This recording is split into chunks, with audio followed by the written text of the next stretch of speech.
today's video, I'd like to show you this volume. It is an Oxford Brevier Clarendon, King James Version Bible, with the Apocrypha, bound together with the 1928 American Book of Common Prayer. It's a thick little volume. This is the Allen 6C. Allen 6C is essentially the Oxford Brevier Clarendon in goatskin, printed on very fine, thin paper. This is the Cambridge Cameo with Apocrypha. So you can see that our volume for today, which is printed with a Book of Common Prayer, is a bit thicker. The Book of Common Prayer printed here is roughly the same size font as in the Oxford edition of the 1928 American Book of Common Prayer that I have here. This Book of Common Prayer is about 95% the size in terms of font size as the Oxford. The actual physical dimensions are 7 3/8 inches tall, 4 7/8 inches wide, and it is right at 2 inches thick. I'll open it up to the Bible portion of the volume and show you the format. This is the standard King James Version format from old times, with each verse as a separate paragraph. There are 2 text columns. Each column is 41 millimeters wide. There are about 33 characters per line, so 33 characters across here on a closely packed line, and as many as 55 lines in a column, which is what you should be able to see there on the left. Page dimensions are 173 millimeters by 115 millimeters. That's 6.81 inches tall, 4.53 inches wide. The margins at the top of the page, between the top of the text and the edge, ranges between 11 and 13 millimeters. The inner margin, which you see is very narrow here, can be as much as 10 millimeters. The outer margin, also quite narrow, is 5 to 8 millimeters, and at the bottom 7 to 10 millimeters. So there isn't much room to write in the margins of this edition. Book titles are at the center top. That's not the best place to put them. It's better to have them in the outside. It makes navigating the Bible a little bit more easy. Page contents are also center top, so Matthew chapter 3 is located on this page. Page numbers are at the center bottom of the page. Chapters are divided, as you see here, by the word chapter in all caps, followed by the number. That is printed in about an 8-point font. And then there's a chapter summary. Immediately beneath that, the chapter summaries are printed in about a 6-point font. You'll also notice that there are headings at the top of the page. Those are in a roughly 9-point font, and it's italic, as you see. There are center column cross-references and notes. So we have a translation note here at the top of this column telling you that the word grapes is actually a grape, literally in Greek. The references are in page order. So we find A before B. So A and B are following down the page. If we look for C, it's here. And then D is in the opposite column. And finally E. There are no book introductions in the Oxford Brevier Clarendon, and new books begin where old ones end. In this edition, words the translators add for smoothing are in an italic font. The pronouns for deity, this he here, has to do with Jesus. Those are not capitalized typically in the King James Version. And as you see, the words of Christ are in black ink in this particular edition. In the Old Testament, we have the Lord, capital L with small cap O-R-D, rather than Jehovah or Yahweh or Yahweh. The text here is not self-pronouncing, so you don't see any symbols around these words that indicate to you how they should be pronounced. The font in the text is advertised as 8-point. The word Brevier means 8-point. Uppercase letters are comparable to an 8.5-point Times New Roman font. Lowercase letters are more like a 9-point in Times New Roman. The line height, baseline to baseline, is 2.7 millimeters. That's equivalent to 7.66 points, which is a bit tight. But fortunately, the column is narrow, so it allows your eye to track across the column without too much strain. The font on the left here that I've brought in for comparison is that in the Cambridge Cameo. I characterize the print non-uniformity as common but moderate. This is about as extreme as it gets, with the page on the left kind of washed out compared to the much darker page on the right. This is in the Old Testament, pages 515 and 517. Here's a New Testament example that's not quite as extreme. We have New Testament page 41 over the top of 51. 41 is a bit darker than 51. The Old Testament, New Testament, and Apocryphal sections are numbered separately. The print is sometimes a bit blurred. Here, if you look at the word Moses, you'll see some fuzziness to the edges, not especially crisp.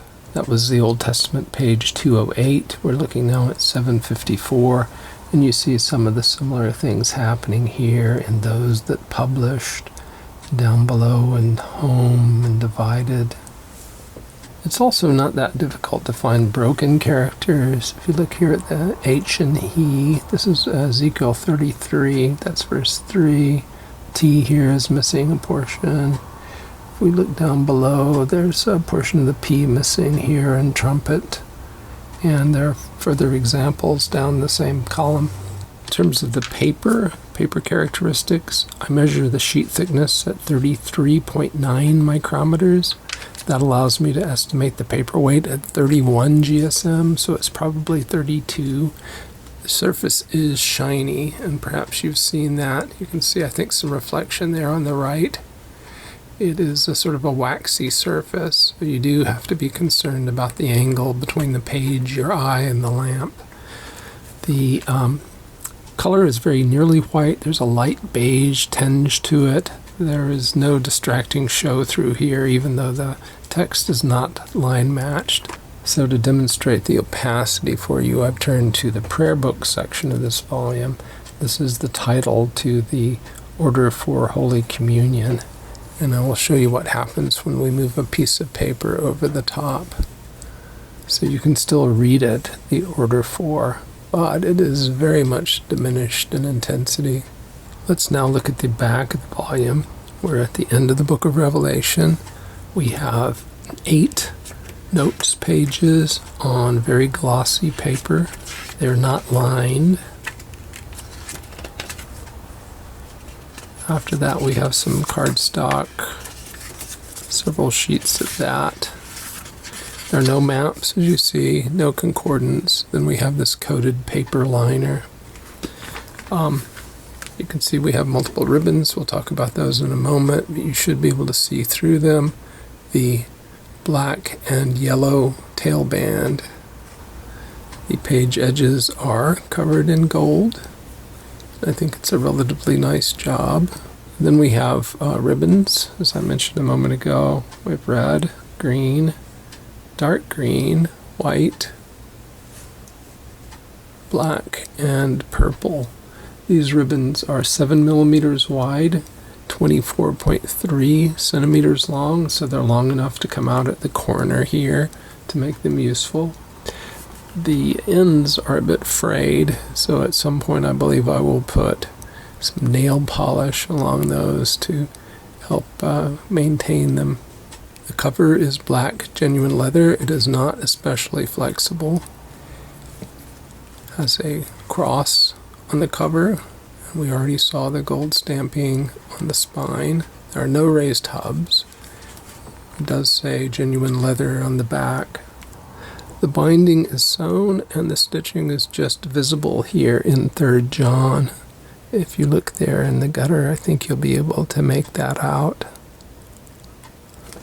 Coming in from the front of the volume, we'll first meet the 1928 American Book of Common Prayer.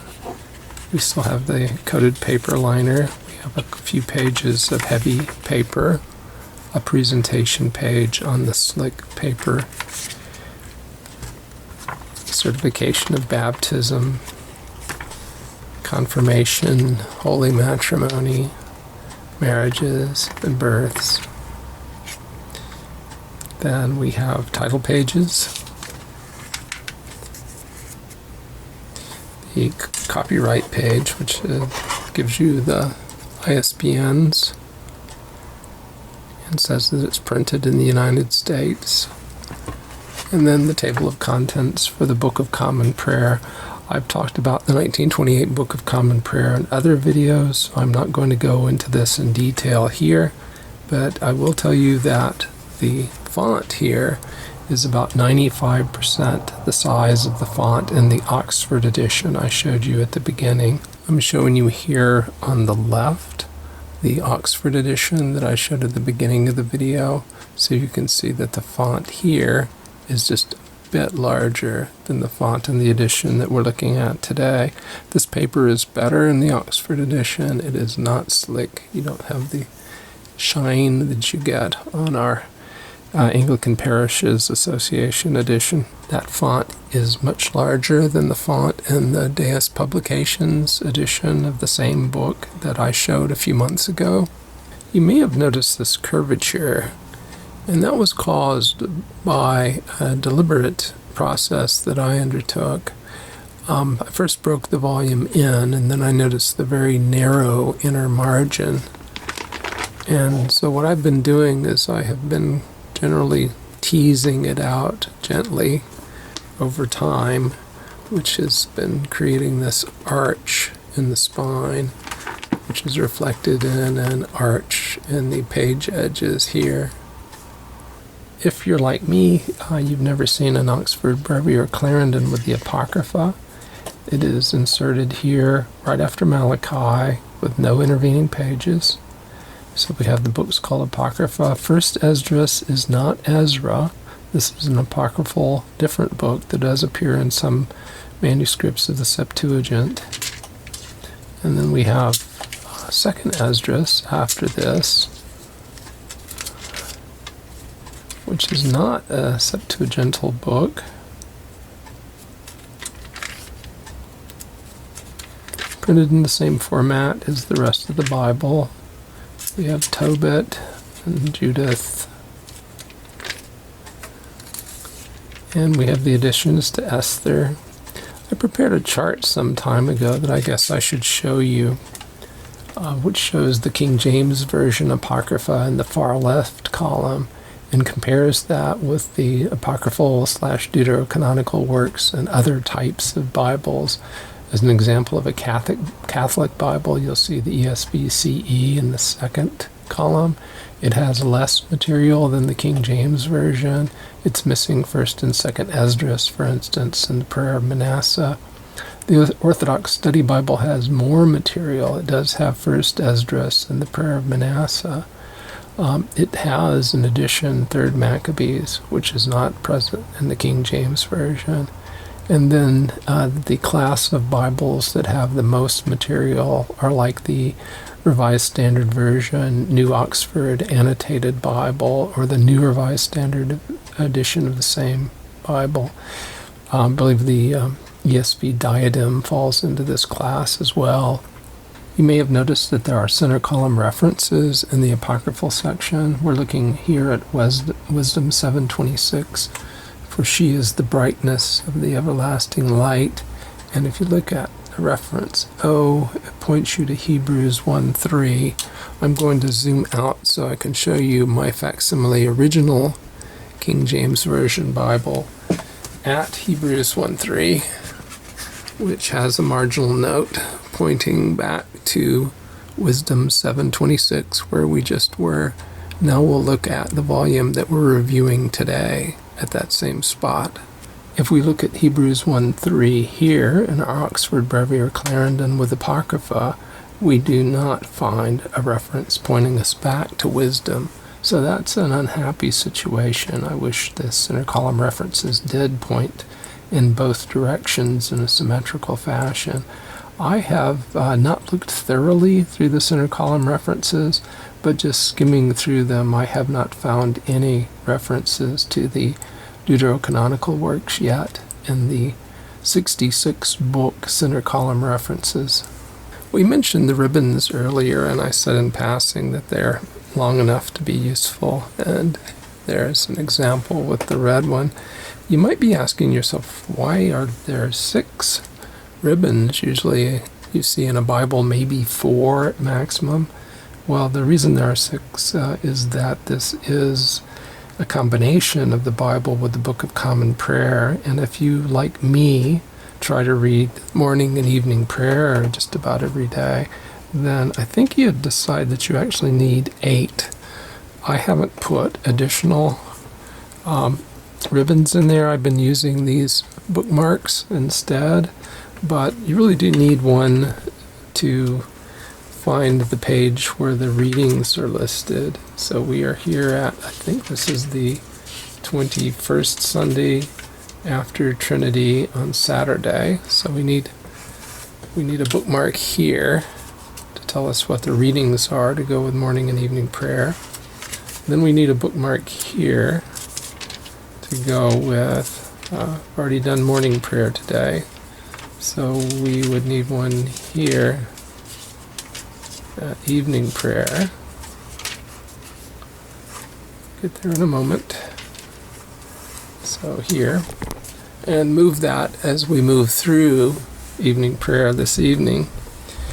The red ribbon stays fixed for a week at a time. It is, and the way I have this set up, I have it tied to the collect for the day. The collect for the day for this week is the collect for the 21st Sunday after Trinity. Tomorrow it will be the 22nd. And then there's a ribbon for the psalm. So there's a psalm, or more, sometimes more than one, with morning prayer and with evening prayer. Then the 4 remaining go with the 2 readings for morning prayer and the 2 readings for evening prayer. So this morning we had a reading from 1 Kings, and I believe this evening we will have a reading from Ecclesiasticus. And this morning we had a reading from Timothy, 2 Timothy.